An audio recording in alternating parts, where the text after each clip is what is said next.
का मांगू कछु नहीं मोह चाहिए,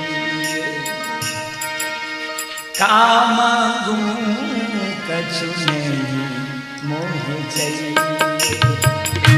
का मांगू कछु नहीं मोह चाहिए।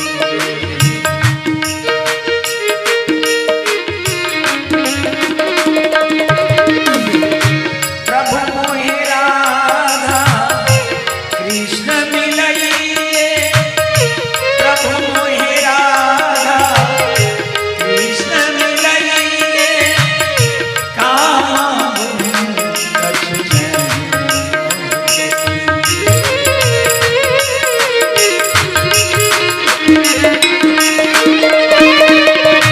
का मांगू कछु नहीं मोह चाहिए।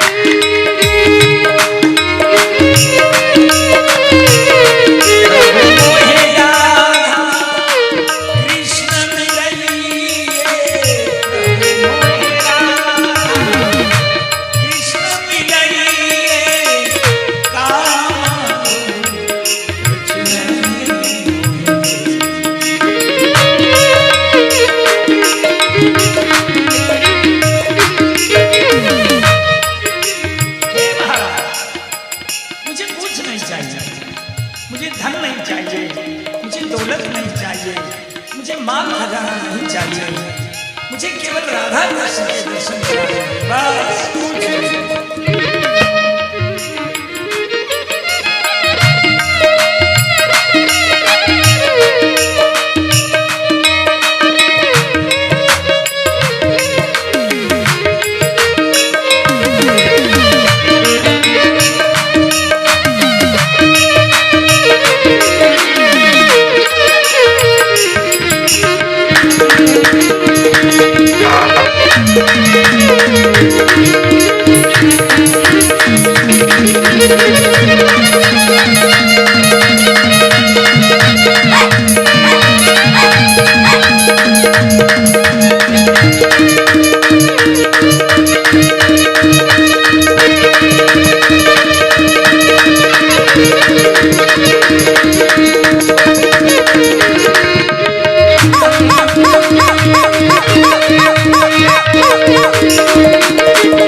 नाचे जाम बजाने तारी। कहने लगे भगवान शंकर, नरसिंह आपने बहुत सुंदर मांगा। दुनिया में मांगने वाले तो बहुत हैं और मांगते हैं, कोई बेटा, कोई धन, कोई दौलत, कोई रुपया, कोई पैसा, कोई पति, कोई पत्नी, कोई परिवार, यही मांगते हैं सब। पर वारे मांगने वाले तेरी बलिहारी है। तूने क्या मांगा? मुझे राधा कृष्ण के दर्शन करवा दो। चलो आज तेरे माध्यम से मुझे भगवान श्री राधा कृष्ण के दर्शन हो जाएंगे। चल चल चल। शरद पूर्णिमा थी। भगवान श्री महाकाल नरसी को साथ में लेकर और गोलोक धाम जा रहे हैं, बलिहारी धाम। और जब गोलोक धाम पहुंचे तो भगवान वेणुगोपाल मुरली बजा रहे थे और तमाम गोपियां गोविंद के साथ नृत्य कर रही थी रास में। जा पहुंचे, हरि बोल, गोलोक वृंदावन, जा पहुंचे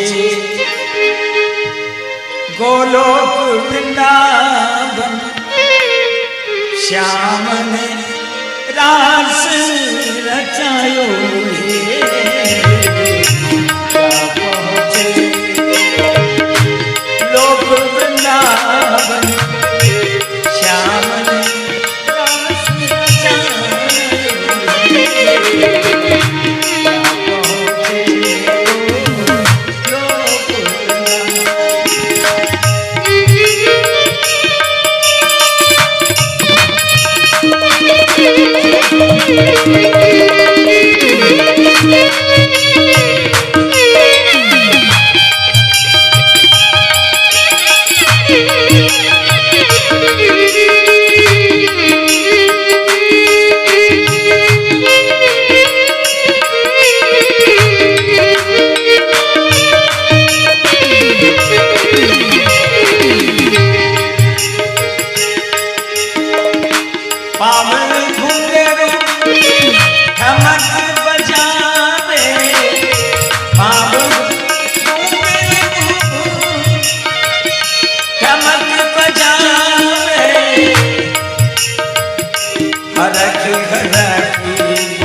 नरसी को लेकर गोलोक धाम में पधारे।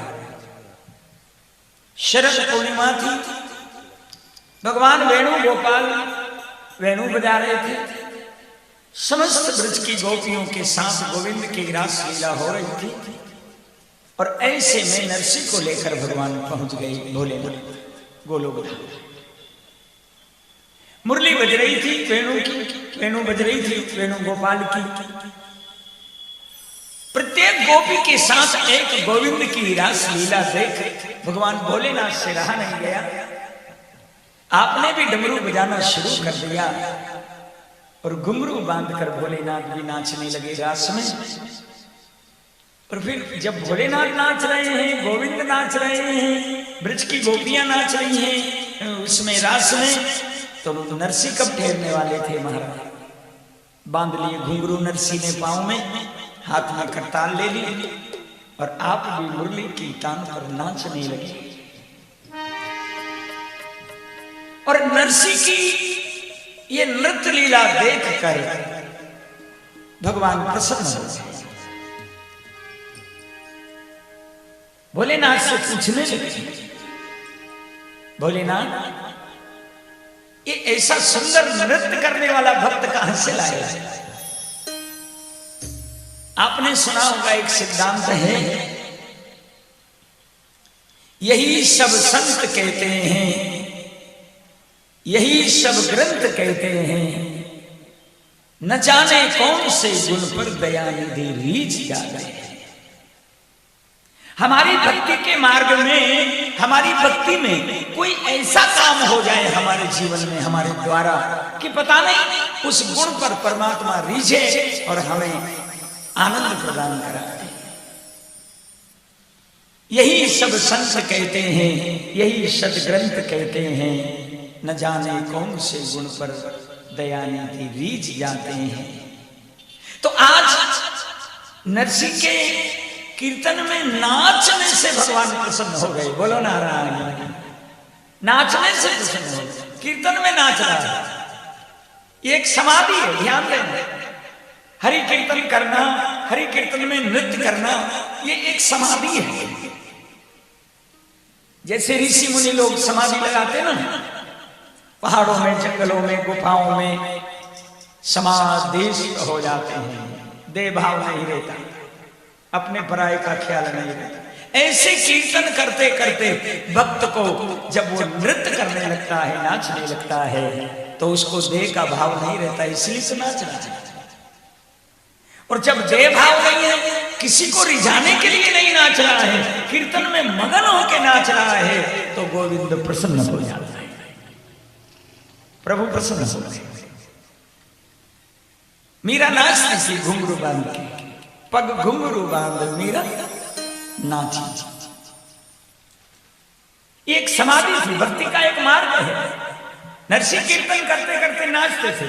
मेरे महाकाल जब भी गोविंद गुण गाते तो घुंघरू बांध कर नाचते, कैलाश पे डमरू बजाते, सिंगी नाद बजता।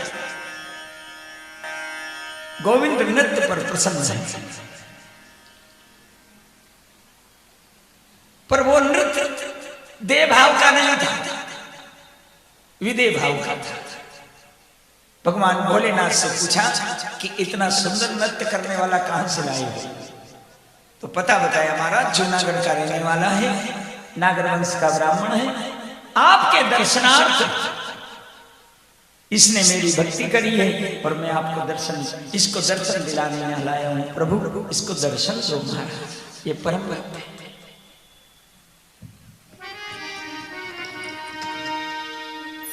दर्शन तो दिए गोविंद ने, पर एक बात बड़ी विचित्र, और वह कौन सी?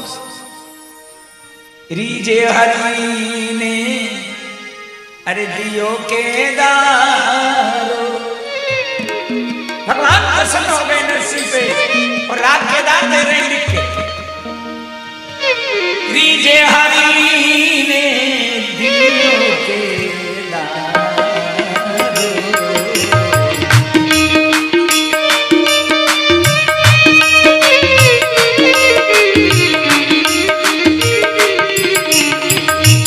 रीजे हरि ने दियो के दारो, नागर ने जस गायो, नागर ने जस गायो, नागर ने। भगवान गोविंद रीझ गए नरसी पर और एक भजन लिख के दे दिया राग केदार कि नरसी जब कभी मेरी आवश्यकता पड़े राग केदार गाना, मैं तुरंत आ जाऊंगा। बताओ, निहाल कर दिया नरसी। नृत्य में वो मिल गया, हरि कीर्तन में वो मिल गया जो ऋषि मुनि ज्ञानी ध्यानी को समाधि में नहीं मिला, वो नरसी को घुंघरू बांध के नाचने में मिल गया। प्रभु वचनबद्ध हो गए, भगवान वचनबद्ध हो गए कि नरसी जब मेरी आवश्यकता पड़े, ये राग गाना, ये भजन गाना, मैं आ जाऊंगा। अब नरसी की मर्जी, दिन में 20 भगत गा रहे, वचनबद्ध हो गए ना भगवान, तो भगवान को आना पड़ेगा। लेकिन धन्य है नरसी, उस राग केदार को लेकर चले, रास पूर्ण हुआ, शंकर जी कैलाश गए, नरसी जूनागढ़ आ रहे थे। मार्ग में उनको ऐसा लगा कि भगवान ने मुझे एक भजन लिख के दिया है और कहा है कि इसको गाओगे, मैं आ जाऊंगा। तो अपन तो एक काम करो, अब भी अंदाज देख लो, अभी थोड़ी दूर आए अपन गोकुल से, और अभी देख लो, परीक्षण कर लो। मान लो मैं गांव में जाऊं, गांव में जाके फिर रात के रात गाऊं और भगवान नहीं आवे तो मुझे गोलोक में कौन लाएगा? तो मैं अभी थोड़ी दूर आया हूं, अभी अभी अभी देख लेता हूं भगवान आते ही कि नहीं। ये भोला भगत नरसिंह एक सरोवर के किनारे जलपान करता है। ने वो भजन जो दिया था भगवान ने लिख कर वो गाया, और जो भजन गाया ना तो गोविंद अथाह जल में से प्रकट हो गए सामने मुरली लेकर। बोलो मुरली मनोहर श्याम की, प्रभु प्रकट हो गए और कहा, रे नरसिंह इतनी जल्दी क्या काम पड़ गया भाई, जो तुमने अभी रात केदार गाया और मुझे बुला लिया? नरसिंह का, प्रभु क्षमा कर दो बाप जी, आप उतनी दूर से ही वापस पधारो, मैंने आज आपको कष्ट दिया, मैं क्षमा चाहूंगा, आगे कभी इस प्रकार मैं आपको तंग नहीं करूंगा, कष्ट नहीं दूंगा। आज हमारे पैसा पर काम भी नहीं है कहीं नहीं, आज तो मैंने केवल आपकी परीक्षा करी है महाराज, परीक्षा। भगवान कह रहे नरसिंह निर्भय हो जाओ, जब गाओगे राग केदार तुरंत आऊंगा मैंने वचन दे दिया है। अब बताइए, जिसके भजन में भगवान आधीन हो गए हो उस व्यक्ति को वैराग नहीं होगा तो फिर किसको वैराग होगा महाराज? अब लहर उठी वैराग की और कर्म भय सब चूर और मोह वासना मिट गई, काम भाग गयो दूर और दीनों द्रव्य लुटाए, मास द्वादश बीच में अब हुंडी चाले नाय और देश दिशावर खबर लगी। नरसिंह घर आया और जितनी संपत्ति थी नरसिंह के पास सब प्रभु के नाम पर लुटाने लगा। तो कितने दिन लगे? दीनों द्रव्य लुटाए, मास द्वादश बीच में अब हुंडी चाले ना,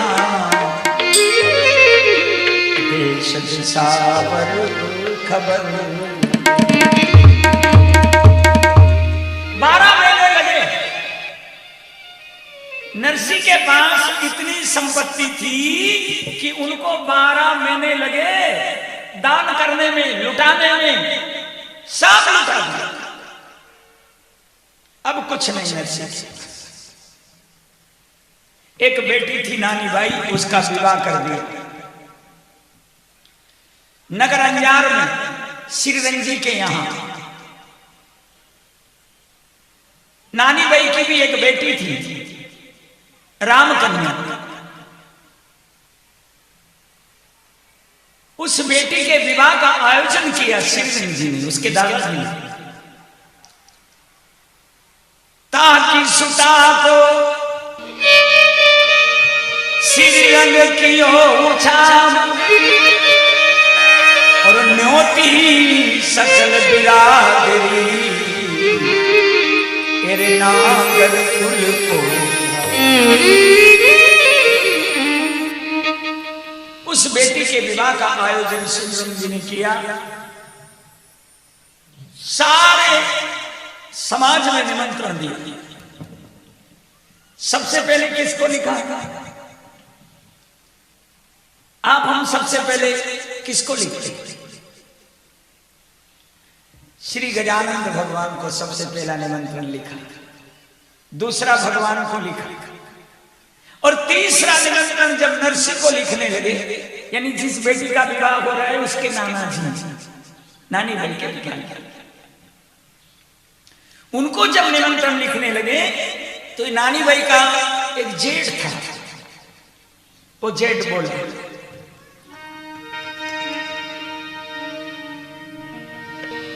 नाच कूद कर मोड़ियो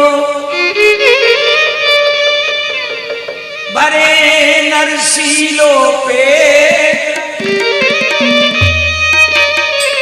और माहेरो कासे भरे कहे बाई रो। नानी बाई का जेठ कह रहा है कि नरसिंह जी को निमंत्रण मत लिखो, अब उनके पास कोई धन दौलत नहीं है, वो माहिरा लेकर नहीं आए हैं, अब तो वो नाच कूद के पेट भर रहे हैं, मांग के रोटी खा रहे हैं, मत लिखो निमंत्रण।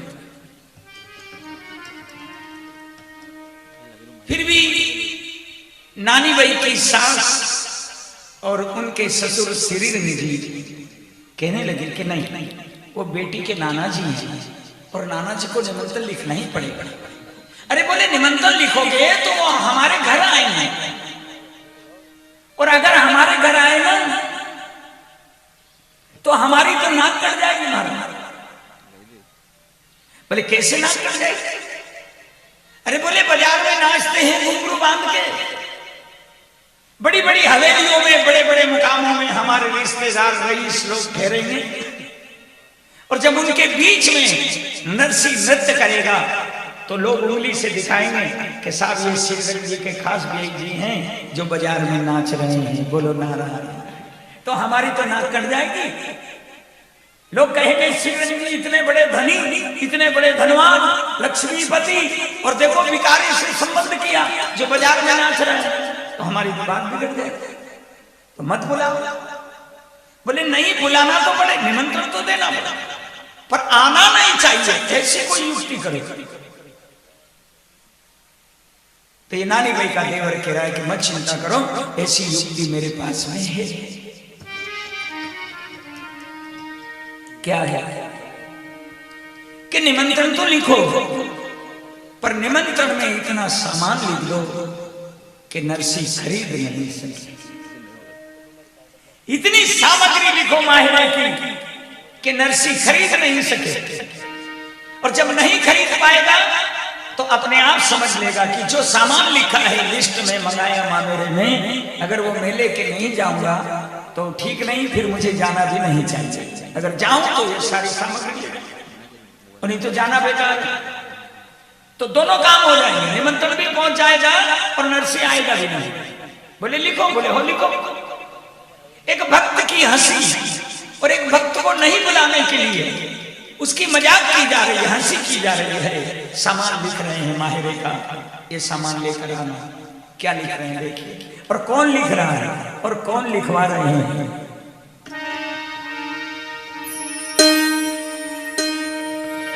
द्वात कलम कागज लियो लिखवा लागो नारायण। नारायण कौन है? नानी बाई का देवर। द्वात कलम कागज लियो ने लिखवा लागो नारायण। ने सास ननंद दिरानी जिठानी सब मिल बैठी। नानी बाई का देवर नारायण निमंत्रण लिखने बैठा है, और नानी बाई की सासू ननंद दिरानी जिठानी सब मिलकर बैठ जाती हैं, और जिसको जो दिमाग में आ रहा है, जो समझ में आ रहा है, वही सामान लिखवाते चले जा रहे हैं। तो श्री गणेश कहां से किया? नारायण ने पूछा, मां बोलो कहां से श्री गणेश करूं? बोले भैया शादी में तो सबसे पहले गजानन जी की पूजा होती है, गणपति की पूजा होती है। बोले हाँ, और गणपति काय का बनता है? शादी में गणपति किस चीज का बनाया जाता है? सुपारी का बनता है। सुपारी के गणपति बनते हैं पूजा में, और सुपारी की गणपति बना के और उनकी पूजा की जाती है। हमारे पता नहीं आपके यहाँ गणपति काय का बनता है, पता नहीं। मैं एक गांव में कथा कर रहा था, उन्होंने पूछा महिलाओं से, माताओं से, मैंने कहा बहन आपके यहाँ गजानन भगवान काय का बने मांडा में? उनने की गुरुजी गेहूं का आटा का बने। गेहूं का आटा बना ले और फिर वो का गणपति बना।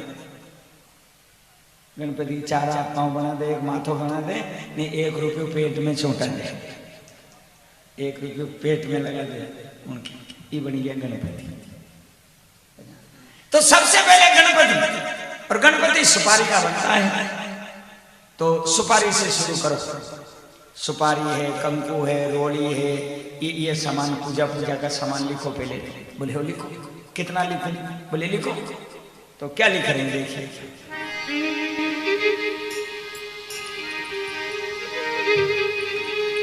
सवा 25 मन लिखो सुपारी, सवा 25 मन रोली जी, सवा 25 मन लिखो सुपारी,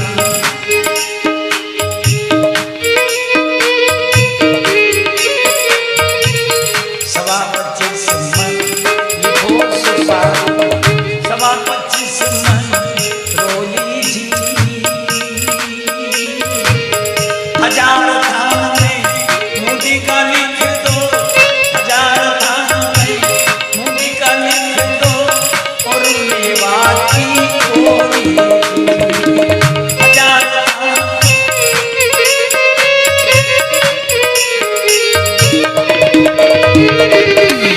गिरी छुआरा पिस्ता लिख, क्या क्या लिख रहे हैं और कितना कितना लिख रहे हैं, ध्यान दें।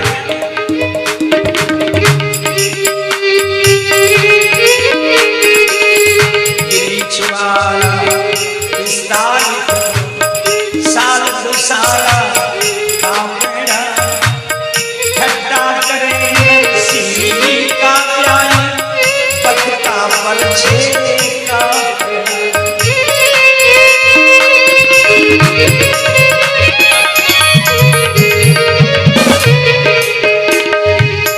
भैया नारायण, सवा 25 मन सुपारी लिखो। लोग बताओ, कई सवा 25 मन सुपारी का गणपति बनेगा ही? अरे एक सुपारी हो तो कई गणपति बन जाए, कई भगत गणपति बन जाए, एवर के राखो तो, पर सवा 25 मन सुपारी लिखो, यानी उसको नहीं बुलाने के लिए ये सब लिखा जा रहा है नरसिंह।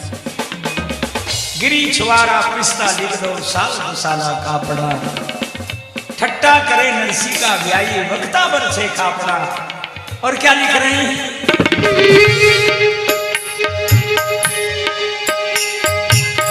80,000 मोहरा, कितनी मोहर लिख रहे हैं सोने की? 80,000 मोहरा लेके आ जाओ। 80,000 को मोहरा लिख दो, करोड़ रुपया रोकड़ी कागज में दो, बाटा लिख दे।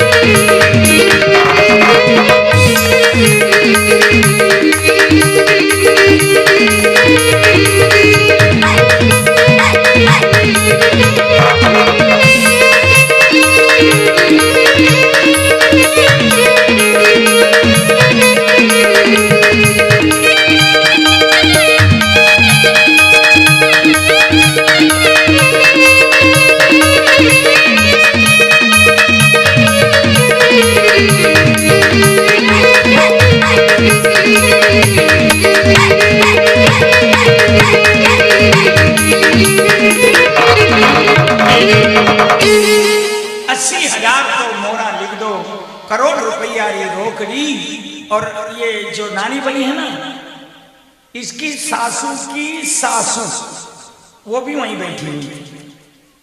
नानी भाई की सास की सास, आपके यहाँ क्या कहते हैं उसको? नानी भाई की सासू की सासू, उसको अपने यहाँ क्या कहते हैं? दादी सास। धन्यवाद, थैंक यू। हमने एक बार